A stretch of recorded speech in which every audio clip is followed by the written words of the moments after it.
Say kids, what time is it? PDR Tool Time.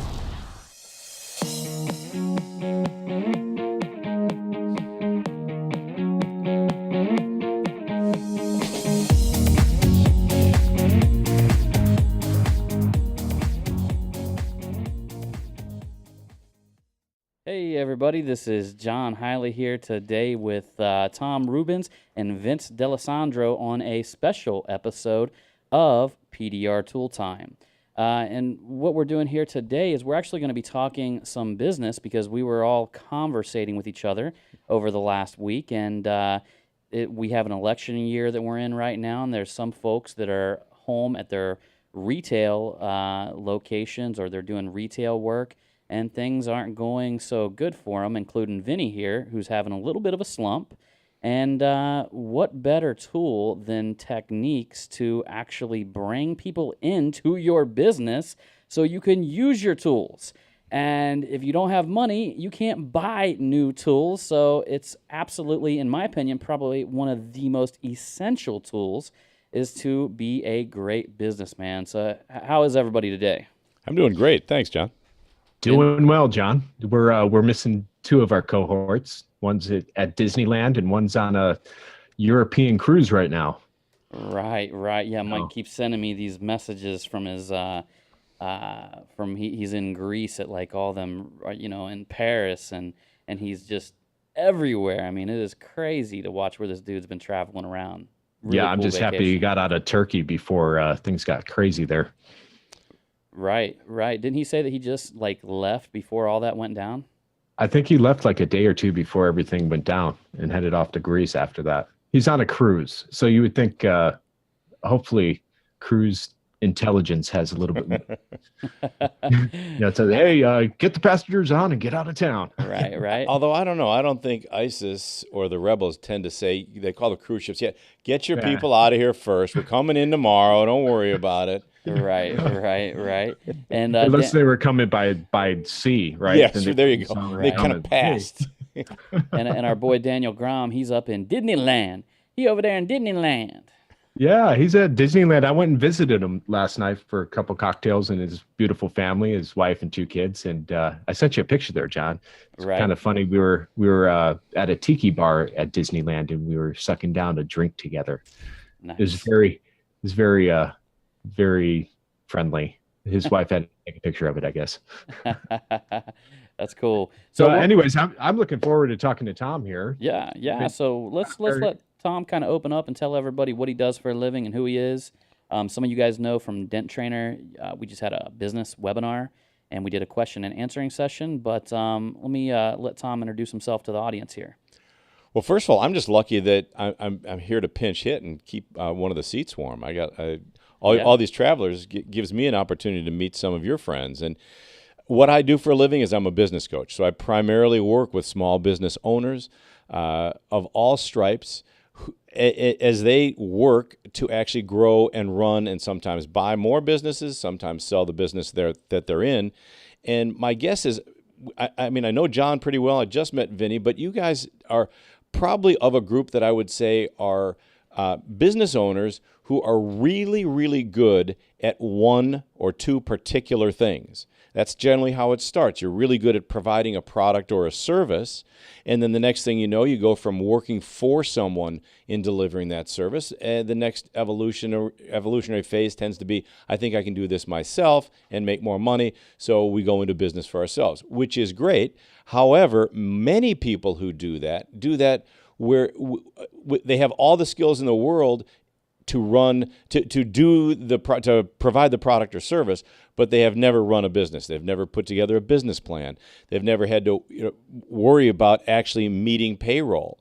They've always gotten a paycheck, and the struggle tends to be how do I continue to provide this incredibly good service or product and actually make money? I thought it was easy. I thought my boss was an idiot, and that was the problem. And now I realize, hey, this business thing isn't as easy as I thought.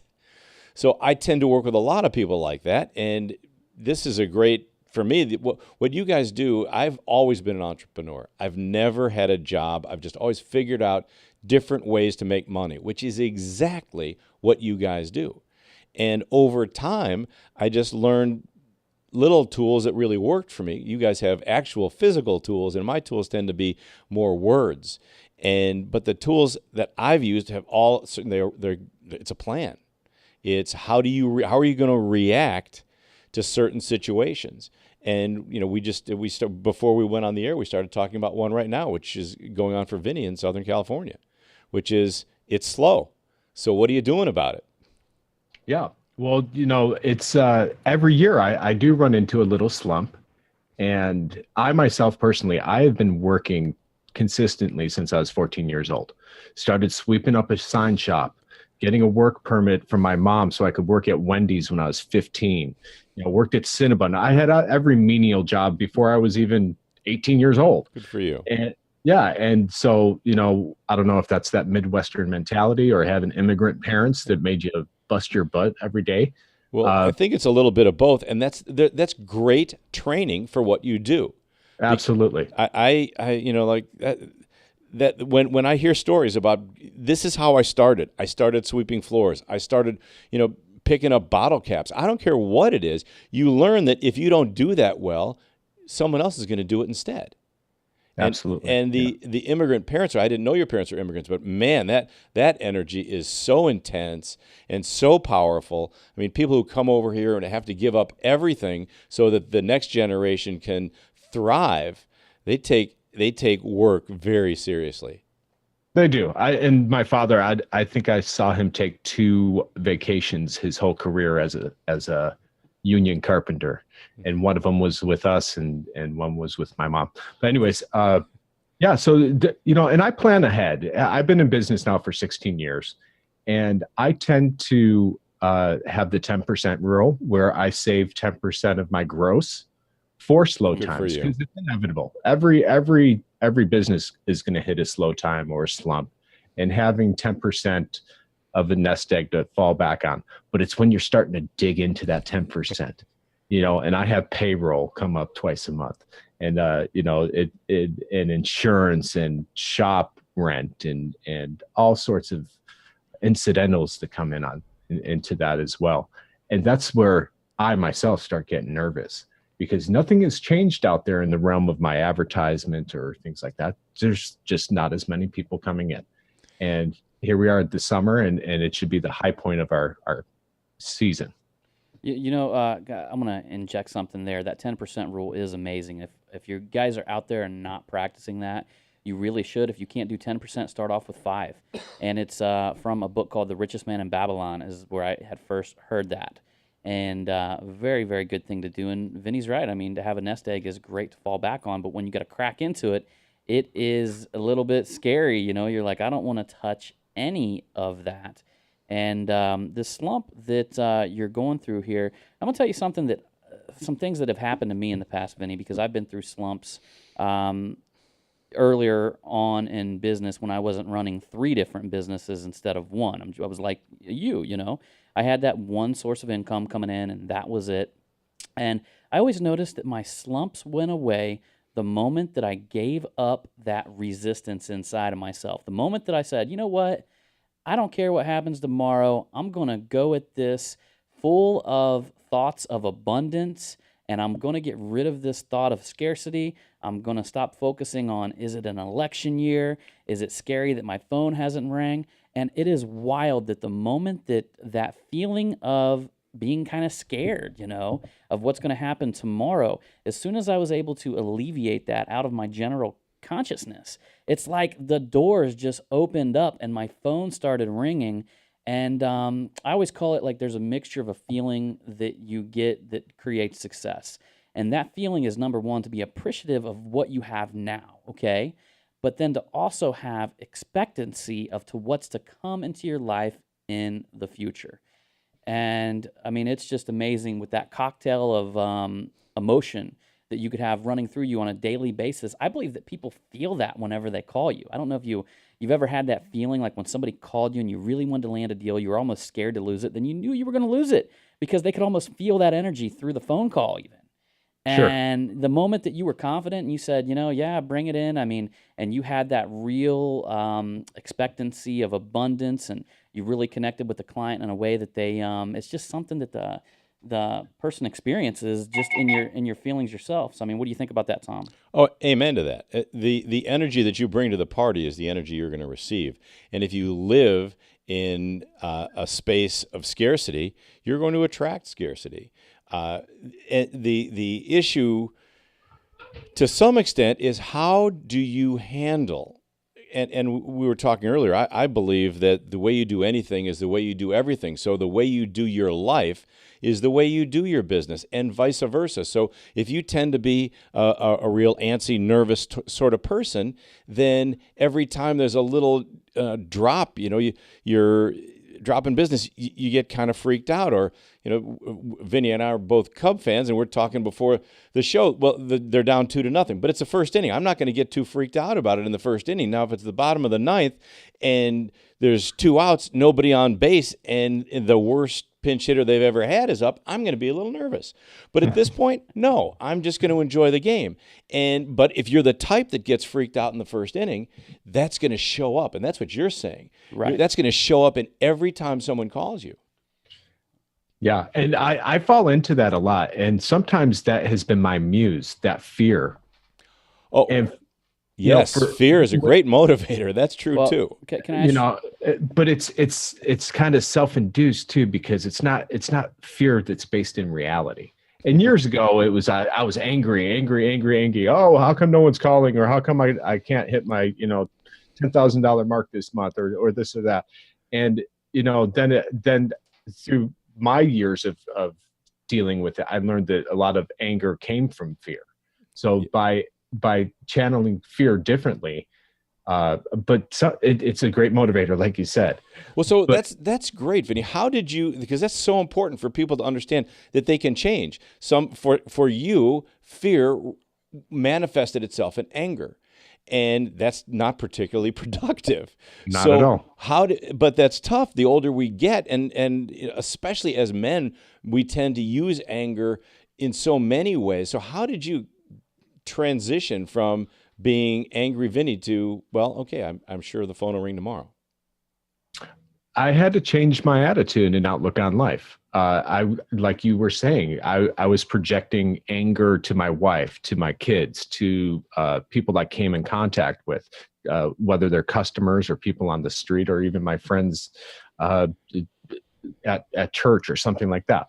So I had to really think about, the old cliche of the glass half empty or half full. I had to switch that around and start thinking, if I'm always going to be angry and down in the dumps, well, I'm just going to attract other people that are angry or down in the dumps, or I'm going to be a miserable loner that no one wants to be around. Right. And let me ask you something, Vinny. Something that I found, I just want to inject in here before I totally forget it. I felt the same way as well at one time. I felt that there was a time in my life where I was, angry, and definitely had, the same thing you're talking about here.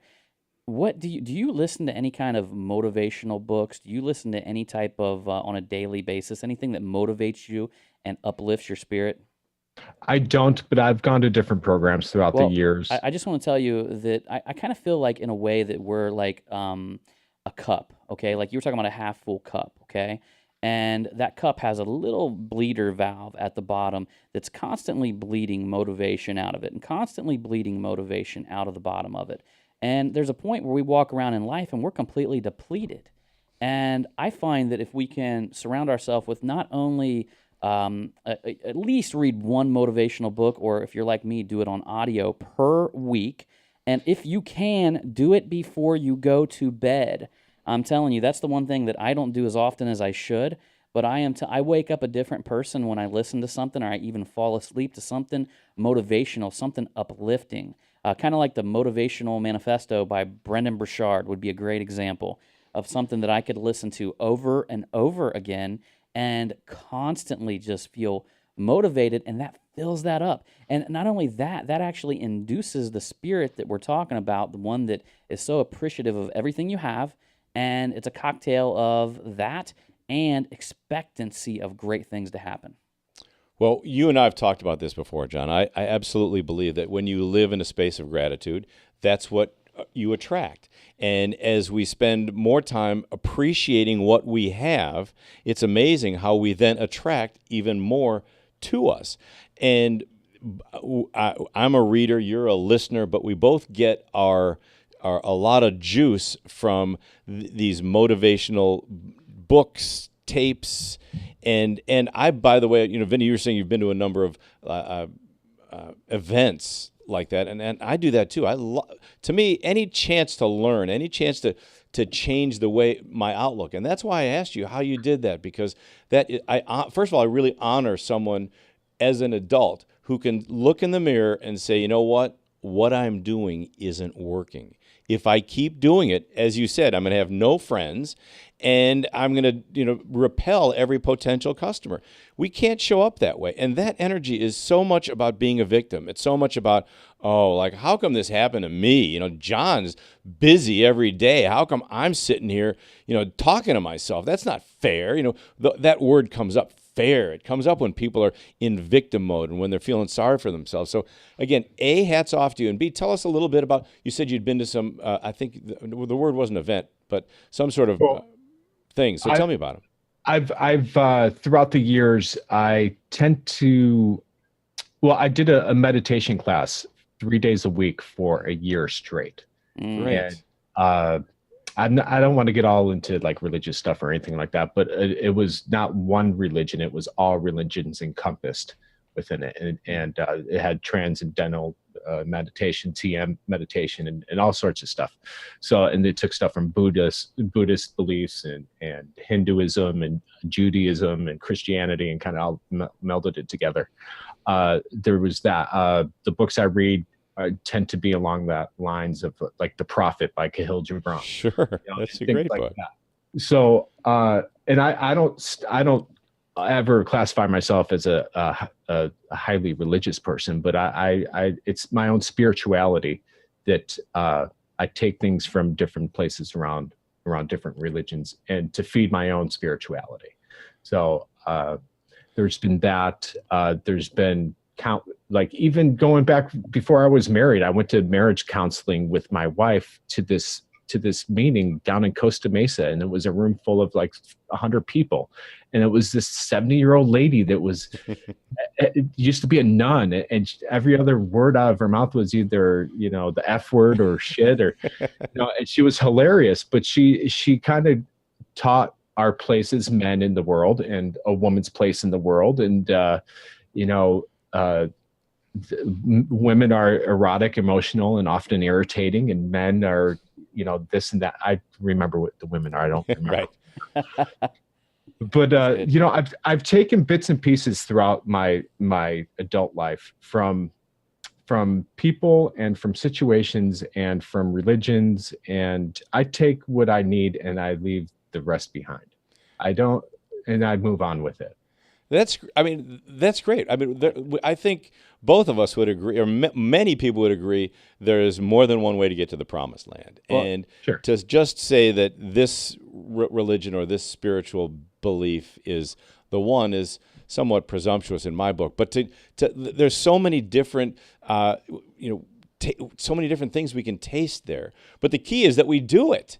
And I find that the people who I encounter who are successful, and I don't just mean that from a monetary perspective, but who live lives of meaning, are people that are able to look in the mirror and say, man, that's not working today. I got to change that. And are also able to say, you know what, I have a deeper reason for doing what I do. I'm not just here to accumulate money. I'm here to do good things for people. And also, going back to the theme, which was, what do you do when you're going through a slump? I mean, when you have a spiritual base, which does, again, I didn't say a religious base. I said a spiritual base. When you have a spiritual basis from which you live your life, it's a lot easier to take those down times. It's, you know what? Mm-hmm. It's part of the deal. it's an opportunity to learn. Now, we all would say, I think universally, that's a lesson I've learned it already. Please, I don't need any more of that one. But still, we get it, and we if we're brave enough, because we used the word fear earlier. If we're brave enough, we'll take that challenge and learn from it. Right. Yeah, and Vinny, you talked about meditation. I mean, that's something that I talked about the Miracle Morning on several of these podcasts, and that's something that I'm actually still doing. I'm on day 451 today, and that does include meditation. And that is definitely something that once you get good at it, actually, I can't really 100% explain it, but it does slow down time. I mean, it makes, like, if you're an individual who feels like you feel like you're putting out fires constantly. You're going from one thing to the next all day long, and you're mentally taxed at the end of the day. When you become good at motivation or meditation, you actually slow down that time, and you start looking around and saying, "Wow, you're actually not slowing down time, but you're slowing down the racing of your mind." I mean, that's what meditation is. It teaches your mind how to focus. And I'll give you guys all an example of how important that is for human beings. We can't remember anything. Our mind can't focus. That's the big thing that we have problems with as people, is that we cannot maintain focus. And I'll give you an example of that. Call 411, okay, and ask them for a number. You guys remember that, where you had to call 411 before we had Google and all that stuff? Are they still around? I have no idea. But you guys know what I'm saying, though, right? So we used to dial that 411 number. And how long do you think you could remember that phone number without writing it down after you called 411? Oh, sure. I personally remember calling back 2 or 3 times and spending, I think even back then it was like $1 or something like that every time that you called. I mean, our mind lacks the ability to focus. Meditation is the training of your mind on how to maintain focus for a long amount of time. And the reason why that slows down time is because now you can focus on one thing at a time without your mind racing like you're flicking through a television. John, and it's my opinion too with dent technicians and even especially hail technicians, that you do get into kind of the good guys. I think they get into a meditative state when they're working. Oh, yeah. Oh, for sure. There is a certain meditative state when you're on a car, especially a hail car, and you got 2,000 dents to fix on it, and you get your headphones on and you're getting into like a little state or a state of being where you're focused, you're hyper vigilant, and you're hyper focused on what you're doing and what you have to create out of this, a mountain out of a molehill. We actually call that, Tom, in this industry, getting in the groove. So people actually call that, and I'm telling you, like, I've been in the groove on certain days where I've blown through them, and then all of a sudden I get a bad day. And next thing you know, everything wrong, burn yourself on your glue gun, stub your toe, break something. I mean, anything wrong can happen when you're actually out of that groove. But see, Vinny used a word, creative. And what you guys do is so creative. So, of course, when you get into the zone, you're hyper focused, and you're very, very, that's when you're doing your best work, because that's when you're really creative. And just like any artist, you're going to have days when it's just not working. I can't write a word. I can't paint anything. I can't sing. So whatever you are, whatever it is that you create, whatever your art is, there are days that you're just not on. And those are the days you should probably be doing paperwork. But when you're in it, man, it's got to be great. I know I write, and that's the same thing. When I'm on, I can just go and go and go and go. It's the greatest thing. And I actually write decent stuff on those days. Right. And on that note, let me go ahead, and we're going to be back to you right after this commercial break. It's right smack hail season now, and what better timing than to have a hail damage video explaining the short and engaging repair process. At Dent Trainer, we just released a new video about the steps a consumer needs to do after the vehicle has been hit with hail. It's called It Hailed, What's Next? A professional video with your company logo and information. For more details and cost, please visit denttrainer.com/store. Hey everybody, and if you are interested and you are loving what you're hearing today on this business podcast, myself and Mr. Tom Rubens will be launching a podcast that is strictly about building your business. So stay tuned to future episodes of PDR Tool Time, and we will be announcing the release date soon. I appreciate it. Now back to the show. All right, everybody, back from that break, and we are back to talking about, when you have downtimes in your business, whether you're a hail tech and it's the winter time, or whether you're a local tech and you just have certain seasons where things aren't going the way that you would like. And I want to tell you something, Vinny. I always try to imagine. Of course, you know that I'm into 3 businesses right now, and some people ask me how I do it. So I actually welcome when I don't have cars in here, so I can actually get down on some of the other stuff that I need to do. But I always envision that there's this person out there, right? And that he is just working away trying to kill me, trying to knock me off of my, my pedestal. And there's this person out there, and he's just going crazy. And I'm always envisioning, like, you know what? I am going to outwork this guy, right?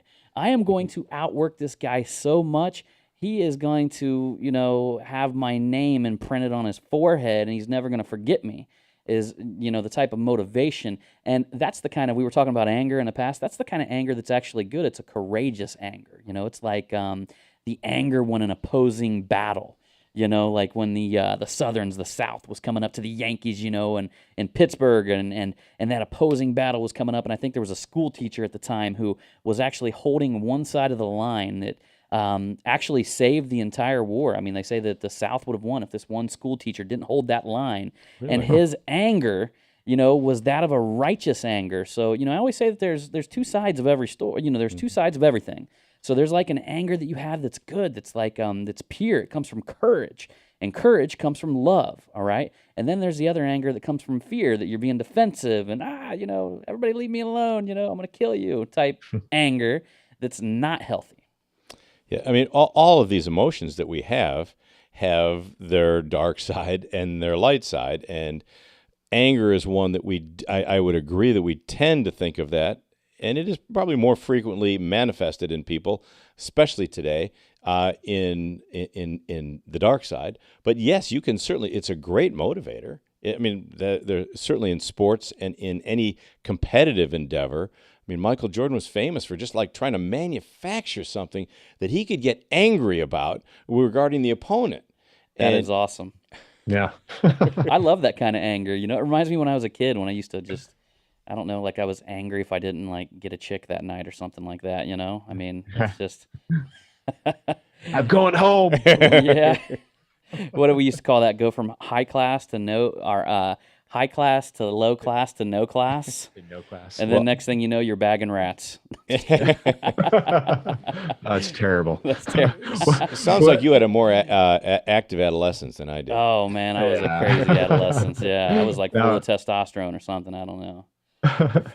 Now, Tom, one thing to keep in mind, the vast majority of us technicians out there that are, I don't even know if entrepreneur is the right word for it, but self-employed is what I tend to think the majority are. They wear every single hat within that business, whether it's receptionist, accounts payable, accounts billable, or receivable, and technician and janitor if they have a shop. So there's many hats or facets to a lot of the guys that are out there. And then there's the guys that are I would consider those the entrepreneurs, the ones that are out there building their business on a consistent basis. And the rest of them, I would consider them self-employed, where, you have the hail technicians. Yeah, they might have a company name, but really it's just them, and they're producing money for themselves, where they're not really trying to grow their business. They're just trying to stay busy working. Well, okay. Now that's a really good point. And it's a fine one, but I think it's an important, maybe a little tight, but I think it's important to talk about, because just the word, the word entrepreneur versus the word self-employed. Self-employed tells me you're still working for someone. It's still much more like transactional, or more like a job. An entrepreneur is much more likely, the same guy, he may define himself this or that, but as I'm looking at him, I would think if you want to grow your business, if you want to turn this from a job into a career, it becomes entrepreneurial. Entrepreneurial, by definition, in my world, is you kill what you eat. You are manufacturing income through your own endeavors, whether that's your own physical labor, your thoughts, whether you're employing other people to work for you, whether it's the investments that you make. But like you may say, well, this guy's an entrepreneur and this guy is self-employed. I would call both of them entrepreneurs. Okay. Because I would say that from a positive perspective, because self-employed, just I'm self-employed. Well, no, you know what? If you want to continue to look at it like you're self-employed, that's how you're going to stay. You want to look at it like this is a business and I am controlling it and I can scale it. If I'm really good at this, I can scale this business. But to do that, I've got to have a plan. I think one difference between someone who thinks of himself as self-employed and someone who's an entrepreneur might be that the entrepreneur is conscious that he or she needs a plan that would account for good times and bad times, that would account for mistakes that we make, that would account for happy and sad customers, that was going to account for all the different things. When we create a business plan, it's not just, this is what I'm going to do if things are great. No, it's like you have to really plan for your competition. You plan for how you're going to grow your business, how you're going to market your business, how you're going to sell your product or service. But I could, as we, sometimes when you're filling out an insurance form or something, they ask who your employer is. And even I'll just write down self-employed because that's easier for me to explain. I'm not going to tell them, well, I've got these businesses and, just self-employed. Fine. That makes you happy. But I never would think of myself that way. I don't think of myself as self-employed. I think of myself as an entrepreneur because I know that what that represents to me. And again, that could be just the way I motivate myself, could be, the way I define the word, but no, I know what that means to me. And that means I am a creator. You guys are creators. You're creating revenue. You're creating a business. You're creating really livelihoods for others. Now, you can be an entrepreneur and have be a sole practitioner. That's true. But you're creating value for someone or some group. And so while I understand it's easy to just say self-employed, I would say the more committed you are to what you do, the more pride you take in your business, the more likely you are to think entrepreneur rather than self-employed. Now, having said that, how do you feel when you hear something like that? What is that? No, I think that's great because for years I always classified myself as self-employed, but it wasn't until like you said, and so that when I switched over and started saying, no, I'm an entrepreneur or I'm a business owner, I own a small business. It's that time for me. It was like you put your hands up in the air, you put your head down, and commence patting yourself on the back. You know what I mean? So, because I have busted my butt throughout the years, I've built my business, and I should be proud to represent my business and what I've done as an entrepreneur to start it from the ground up, driving limos at night, trying to build my business during the day and all that. No one else did that for me. I did it myself. So yes, I started my career with a company, learning my trade and my craft. But from there, I made that leap and started my own. One of the interesting things, Vinny, that you were talking about there, and I think what it is, it's a big challenge in this industry. It's not impossible at all, but it is a big challenge to scale this business. And simply that's just because, well, if you look at franchises out there, one of the key things that will sell a franchise is the ability to scale it, and the ability to scale that is based on cheap labor that's easy to train. And I mean, I've actually went through Michael Gerber's E-Myth course, and that was one of the keys that they hit on, that if you want something that's scalable, that's what a business, if anybody's going to buy that business, they're going to look at it and say, can I get cheap labor that can be retrained constantly to scale this business?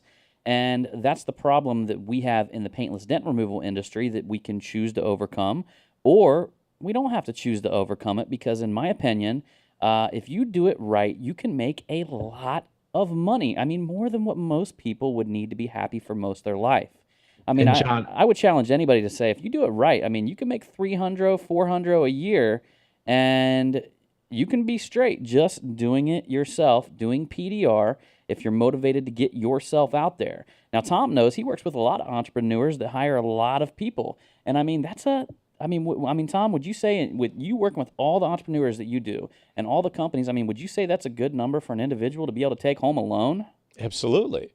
I mean, there are the additional benefits of being able to set your own targets, set your own pace, and write your own check. To me, that's priceless. But yes, well, of course, now Vinny's in a different world out there. I guess that that's just, I don't know how people live, how the middle class actually lives in Southern California. But and we now, of course, going back to sports, we live in a time when middle relievers make $5 million a year. So money doesn't make a lot of sense sometimes when we keep reading about other people's money, and it's always hard to count other people's money. But yes, if I would suspect that you would have an overwhelming majority of people who now have either jobs or their own businesses who would say, wait, 300 or 400 a year? I'm going to start removing dents because this is whatever I'm doing is ridiculous. It's not bringing that in. But again, Right. Part of what you and I have talked extensively about this, but part of the reason there is not that it's tough to scale your business is that you're not just looking for mechanics, you're looking for artists, you're looking for technicians, you're looking for people who are going to really pay attention and for whom repairing a surface is a challenge and a joy. And we're kind of on that tipping scale. And I know Vince says that his market is quite a bit saturated out there, but I'd guarantee you there's a heck of a lot more body shops and mechanics running around than there is PDR techs in his industry, because that's something that's went to the trade school level. And I mean, there's kids being pumped out every year all over the country as mechanics, as auto body technicians. There's kind of a steady flow of that, but we're on this tipping point in our industry where you're almost training your competition, because by the time they get good within a couple years, they can leave and become your competition. So yeah. I've actually found myself in the past looking for people that I didn't think were great candidates as entrepreneurs to teach. Because I don't want to train the guy that's going to go in across the street from me. I don't want to do that. I mean, that wouldn't make sense. I mean, that'd be like shooting myself in my foot. Well, you're right. Okay, so that is perfect. This morning I took a really great hike with a friend of mine who is the furthest thing from an entrepreneur. Right. The guy's had a job, different jobs all of his life. And when I think of him, I think, man, he just gave up. He just said, okay, fine. What are you going to pay me? You're going to fire me? Okay, I'll get this job over here. I feel like he gave up. But for him, he's not willing to do the work that Vinny described. He's not willing to drive a limo at night and work his butt off during the day to build a business. But so he is exactly the kind of guy that we as entrepreneurs need to work for us, because he is a very loyal employee. He'll do what you ask him to do. He treats people with respect. All that stuff is wonderful. So yes, and that's what you mentioned is a really important thing that entrepreneurs need to know. We're not looking, when we hire people, if you're an entrepreneur, you don't necessarily want one working for you. You're not looking for clones. You're looking for very skilled people who value consistency. They value knowing that paycheck is going to come in every Friday. Let the boss worry about the big deals. Let him drive the Corvette. I'm fine driving my Subaru while he drives a Corvette, as long as I know that every Friday I'm going to get paid and I can make my Subaru payments. Right. That's good. Great example. So how do you feel about that, Vinny? I mean, have you tried to scale on the paintless dent removal end? I mean, I have at least 3 times, and each time at one point, usually it seems like a 2-year. They're with me for about 2 years, and then it's just it doesn't work out after that. I have, to be honest with you, I've only trained two technicians throughout my tenure of paintless dent removal of 21 years. One of them was paid training back in Chicago, and then I trained another technician out here that didn't last more than a month or two. He just could not get it. We do have a high failure rate in this type of industry too, Tom. Why do you think that is? Not everyone's mechanically inclined. And I think there's a certain hand-eye coordination, and there's a certain breed of people that do better at this than others. And then there's those that have invested so much time and money into it that they're determined to get it, but they never get it 100%. So some of that is our competition out there, and those guys are easily, I could one up them with quality of work over what they could do. So, well, not only that, Vinny, I mean, you're also forgetting about all the bad training that's going on out there. Sure, there's tons of bad training that there's the bad places look the most professional. That's the crazy thing. Absolutely, yeah. Well, there's the training mills out there that just charge whatever they charge, $5,000-$7,000, whatever, for a week's worth of training, and they're spitting out these guys that are just absolutely garbage. Well, so Vinny and John has said the same thing, that frequently your competition really isn't that competitive with you when someone with even a modestly trained eye, or even not an untrained eye, but just a discerning eye, is going to look at it and say, well, there's a huge difference here. But so how do you separate yourself from a weaker competitor that is maybe either a better marketer or somehow is connected in ways that you aren't? How do you, as a prideful, skilled artist, how do you separate yourself? Oh, I can tell you that. I can answer that. I've actually did a lot of separating myself by making videos. And I mean, literally video after video. I mean, that's going to be top notch because, number one, our marketing right now for paintless dent removal, it won't work in the phone books. It usually doesn't work in mailers that come to people's houses. There's a specific group of people that know about paintless dent removal, and it's almost as if they know that the internet is the only place that they're going to find us. So are you saying that people, so I've seen a lot of your videos. Are you saying that many of those videos are actually intended for consumers? Because I always thought they were for your industry, but you're telling me consumers are seeing those and coming to you? Yeah, it's interesting because you've probably seen a lot of the dent trainer videos that I have. And however, I do have a Dent Magic John channel that is nothing but just before and after dents. And a lot of it, ironically, was for our industry. But what happens is consumers actually get on there, and I connect some YouTube videos to my website. And some of them actually come up with a very high ranking in the organic search results under a lot of different primary keywords that target my audience. And when they tend to land on your channel, they're going to surf around that channel. Especially, and it brings the right type of people, because the people that care enough to watch them videos are the people that care enough to do the research on who they want working on their car. So, okay, that's how John does it. How do you do it, Vinny? I'd say the majority of my clientele come from the internet. And I hate to say it, and this is in different markets. Yelp is huge out here. And if you have good reviews, and a lot of them, you're going to get called. And the way it works out here is we have a very impatient clientele. So if you don't answer your phone, they go to the next person on the list with 5-star reviews, and they're going to call them. And if they don't answer, they'll keep on going until they get someone. And they rely on those good reviews on Yelp, not Google, Yelp, for knowing that you do quality work. There's a lot of salesmanship when I get someone on the phone and convincing them why they want to go with us.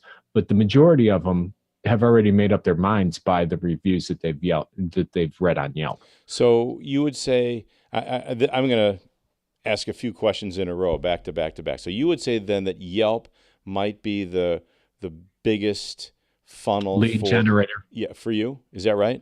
Right now, yeah. We probably have a 30% repeat and referrals as well. So bad drivers who just keep backing into the fire hydrant and coming in and having you fix it, which is wonderful. We like those. Yes. But now, so do you have an internet presence? Yes, absolutely. Absolutely. And how does your what does your internet presence bring you in terms of separating you from the competition? You know what? I'm probably due for a new website. It's probably a little bit outdated, and I've been slacking on that. But for years, if you type in paintless dent removal Long Beach, I was always the top hitter. Always. And now out here in California, the people tend to care about appearance. They're calling me because of their appearance of their car has been jeopardized. People out here, the retail market is huge out here because their vehicle is an extension of who they are. They're driving that Mercedes, they're driving that Bentley, they're driving that BMW to show people when they pull up they're someone of status or stature. And I had a customer that went through the recession back in 2008. He lived in this huge, beautiful mansion in Newport Beach and had 2 Ferraris in the garage. A year later, after the recession, I went to his condo in Irvine, California, to work on his Ferrari. And I go, dude, what happened? He goes, well, recession, I lost everything. It's like, I'm thinking to myself, wouldn't you sell the Ferrari and stay in the friggin' mansion rather than keeping the Ferrari that I'm about to work on? But that's the mentality out here. People out here, they can't live with a little door ding, and they immediately jump on it right away, whether they can't afford it or not. 30% in sales, increased in sales just by taking credit cards alone. If you don't take credit cards, you're a fool at this point. Okay, so that's critical. So I'm glad you brought that up. So credit cards are important, and clearly status is important. So does your marketing reflect that? Are you on your website, on your future website, which you'll have up? We'll hold them to maybe what you hold them to 90 days. 60 days. Let's put them on 90 days. 90 day. 90 days. He's going to have. Okay. Yeah, he's going to have a new website up. And does that recognize that this is who my ideal client is? My ideal client is someone who would sell his house and move into a small condo so that he could keep his Ferrari. Because if that's seriously just knowing that is really important as you grow your business, because you'll do a video. Do you have videos on your website? I do, but that's another thing I've been slacking is doing videos for a long time. Well, wait, how can you be hanging out with this guy and be slacking? That's not possible. And his other best friend, Mike Toledo, yeah. Yeah, I mean, he's the one who taught me how to do video work. I know we need to get on this. But, the funny thing is I want to address something. That whole guy with the sold his house and kept his Ferrari, I get where this guy's going with this. I mean, I live in a house, but I lived in apartments before. I've lived in, condominiums before. And I'll tell you what, there's nothing better than wrapping your hands around the wheel of a nice car that you love and driving it. I don't feel different from living in a house compared to an apartment or a condominium or a condo or something like that. But I feel different when I roll down the road and that vehicle is shaking my hands and I'm revving it and I can feel the motor pumping underneath my hand. I mean, that just gets me going, man. So I see where he's going on that. But he couldn't afford. I call them the $40,000 heirs. They make $40,000 a year, and they live like they're millionaires. Right. And he bought that house, waited for the value to go up, cashed out every bit of equity on that house to buy that Ferrari. He couldn't afford it from day one. Right. Well, then he can't afford the maintenance. That's the problem with the Ferrari. Yeah, exactly. But while I don't share the same lust for speed and all that stuff that you guys do, I get that we all have that thing that's maybe irrationally important to us. And the cool thing is that's who that's part of your market. So just accept it.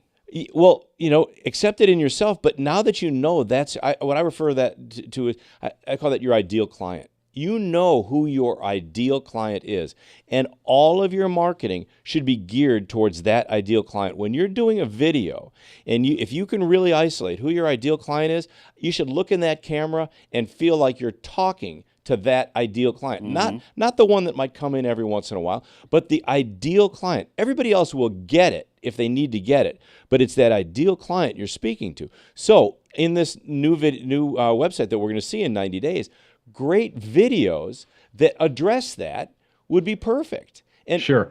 And both of you guys are, that you have these, have what I would call a winning personality. So absolutely, it's about showing up as who you are, so that I know when I walk in there, that's the guy I'm going to meet. You know what? He's going to fix my dents, but I think it would be fun to have a conversation with him. It might be fun to talk. That's who. Project that in your marketing, and that's how you're going to separate yourself, because clearly you're different from these guys that don't seem to care about quality.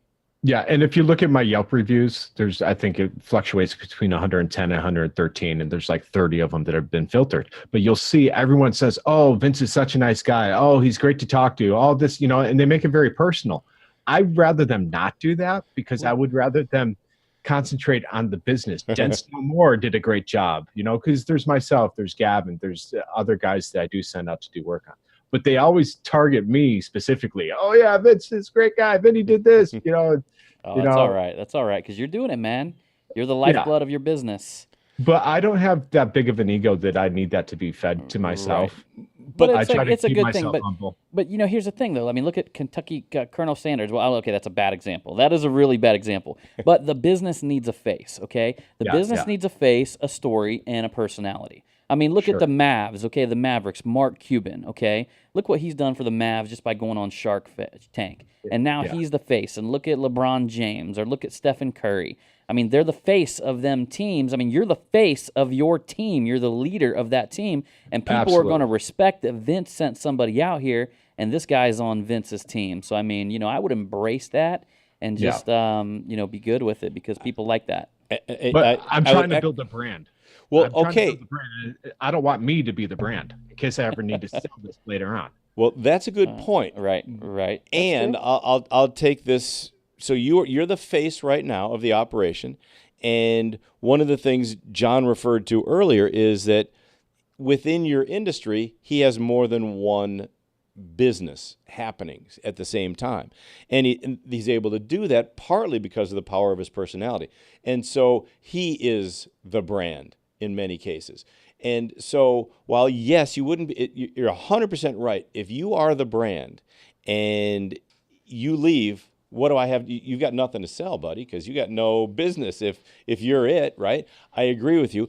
And so, but there's a way to frame that so that, I mean, we have a carpet store here, a series of carpet stores, Buddy's Carpets. Yep. Okay, so who cares who Buddy is at this point? I don't even think he has anything to do with the business. But it started as Buddy's Carpets, and whatever cachet they have as a brand came from the guy in the commercials. It doesn't matter anymore because now they've scaled the business, and you can do the same. But what I also want to say is what you can also do is look, you've got.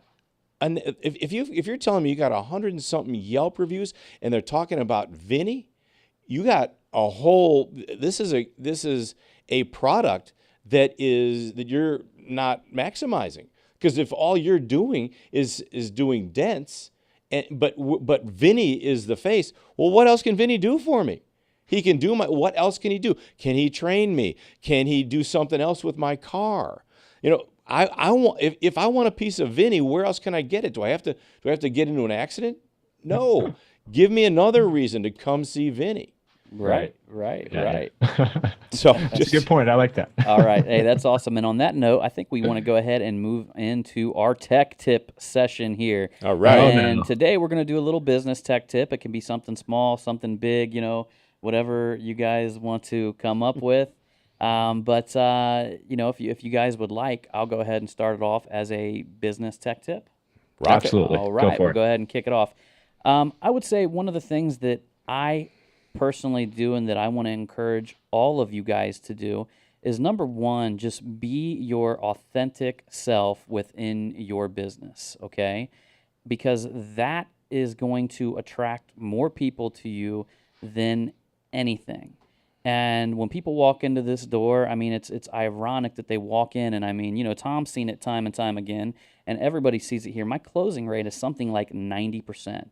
And a lot of that has to, I feel that it's a little bit of a shock factor, number one. I mean, people come in here and they see a guy with tattoos all over him, and they've been referred by their friends, and they're kind of like, they come in here and they meet me, and they look around at the environment. The environment is kind of old school. I mean, I don't do anything special in here or anything like that, but it has my personality written all over it. And it's kind of the opposite of what we were talking about, what Vinny was talking about here. But it really works for me, and that's tapping in full on who I am and delivering that to everybody who walks through the door. And it's served me really, really well, because I do truly believe that people want to be around other people that show up in the world as their authentic self, the best that they possibly can. And, you know, I mean, if somebody comes in here, I mean, I'm notorious for telling people they don't need my services. Like, they'll walk in here and they'll have something like a couple dings, and they're talking about a lease inspection. I'm notorious for walking in there saying, man, you don't need me. I'm like, get out of here, you know. I mean, you can go take that back. They're not going to charge you for that.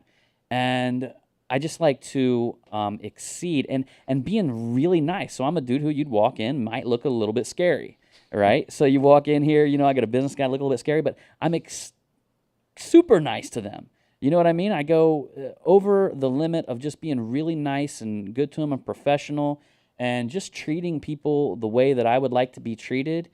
And that has been a big part of just having people come in here day in and day out all the time, busy as can be. And I'm like Vinny, people talk about me specifically all over the place. People walk in, they're like, you're John.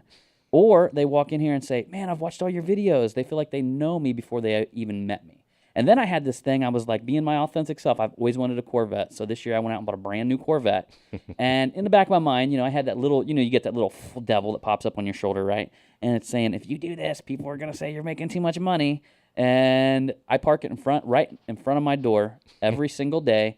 And I'm telling you, it's been the exact opposite. People walk in and they're even more amazed. They're like, wow, this dude's doing so well that he's able to buy this Corvette, you know, and I trust him now with my car even more. And I mean, I get people that call me and they say that you're the only person that I trust. And that was just me showing up in the world as who I am, the best I possibly can every day. And that's the way I do things. That's my tech tip. Yeah. And, you know, sorry, Tom. No, go. John, we pick on you about the Booger Wall and you know, yeah. But that's a style in itself, you know, and you've taken it to a good level. There's places that you walk into that is a shithole that you won't let someone work on your car, or right. you know, or a dentist office. You're like, oh wow, this guy's not going to drill on my tooth, you know. So you've taken your disgust to a good level, not to like to like a unique, yeah, right. You know, and the thing is, it does help that I mean, you know, I am in the nicest area, really one of the best locations. Yeah. And I'm you just kill them with your charm. I'm in an older building, you know, and so it happens to be we got these renegade carpet guys. If you haven't heard on the old last podcast or a couple podcasts ago, we get these renegade carpet guys that started a Booger Wall in a restroom that's it's for everybody in the building, you know. And then somebody wrote above it, said, do you guys do this at home, you know? And then they put a square around it and put white boogers here. And it's probably get painted over eventually, but it's... you know, you guys asked me to clean it, and I'm like, I'm not going in there and cleaning that. My customers. But there's a sense of charm to stuff like, well, not the Booger Wall, not the Booger Wall. I'm sure your shop, there's, even though it's rustic and you know, I'm sure it's still classy, and there's a sense of charm to that, opposed to walking. There's an old school feeling of quality when you walk into my shop, is what it is. When you walk into my shop, you got this old school, old time feeling of quality. And people ask me, they're like, you're the one that's going to work on my car. And I say, well, yeah, of course. I mean, I tell them, I'm like, I don't buy into this hiring 20 guys and just letting them do as many cars as possibly can be done so I can make the most money. I said, whatever happened to the guy that was working on your car? I said, I'm working on your car. I said, look, I own, you know, an educational company. I do training. I do all this stuff. I'll make my money there. But you know what? This is the base of it. The base of my money comes from doing quality work and giving you that old school feeling that you just worked with the guy who's doing your car. You know, so that's where I come from.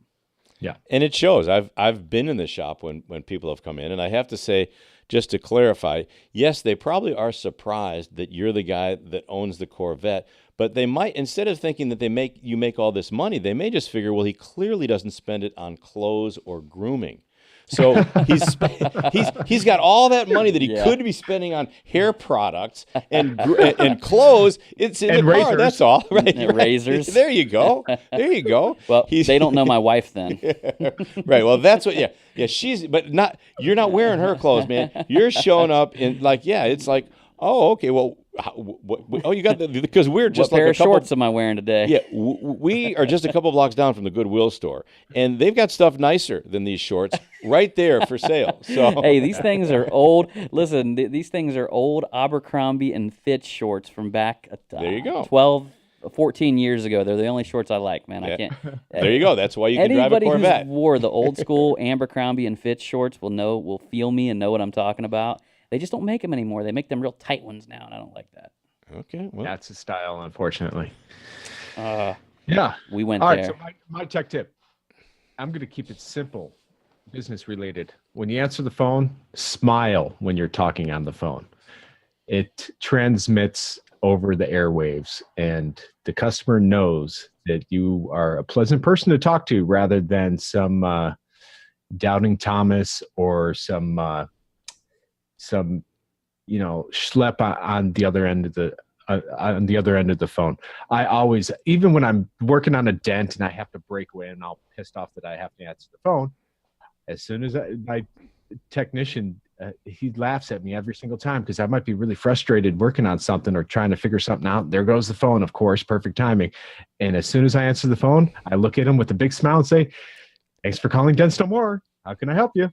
And he cracks up, but it does transmit. It makes them think their first impression is what you sound like over the phone if they're calling you for the first time. And you sound like a pleasant person rather than someone that does not want to work on their vehicle. okay, so you've just like teed it up for me so easily because those are two great tips, all about even though you might be in an angry mood, you're showing up with this smile on your face, which to me is so important. You're talking about showing up as your authentic self. I'm gonna play on that and say, which is something that both of you do. I know. John and I have talked about this book called Rising Strong by Brene Brown. And one of the things she talks about is assume the best. Assume that everyone is doing their best. So when someone shows up and tries to, that's ridiculous. You expect me to pay $100 for that? No, some guy down the street will do it for $50. Well, you could assume that he or she is really being rude or disrespectful or whatever, doesn't understand what you do. But you know what? Just assume the best. Assume the best about the person that you're about to talk to. Assume the best about the person that you're doing business with. And man, you'd be amazed how inspiring that is for those with whom you come into contact and how it allows you to aspire to even greater and greater things in your life. So that is great. Show up as yourself, start it with a smile, and assume the best. Hey, that's Perfect. terrific, guys. But That's beautiful. Beautiful, beautiful. So we'll go ahead and end this special edition of PDR Tool Time. And I guess I could sum that up by saying, express yourself. And Tom, thank you so much. It's been a pleasure meeting you. Hey, I appreciate it, Vinny. Same to you. Man, you've been doing all this dope producing. You ain't had a chance to show them what time it is. So what you want me to do? Spread yourself. I'm expressing with my full capabilities. And now I'm living in correctional facilities. Cause some don't agree with how I do this. I get straight and meditate like a Buddhist. I'm dropping flavor. Hey, and just a little reminder here for you guys out there. If you are loving this PDR Tool Time podcast, please go out and leave us a review at our iTunes store. We do appreciate that, and if you leave your name, we will announce that on the show. So once again, we appreciate you coming along. You can check out more information about these episodes at pdrtooltime.com. And as usual, we look forward to seeing you on the next one.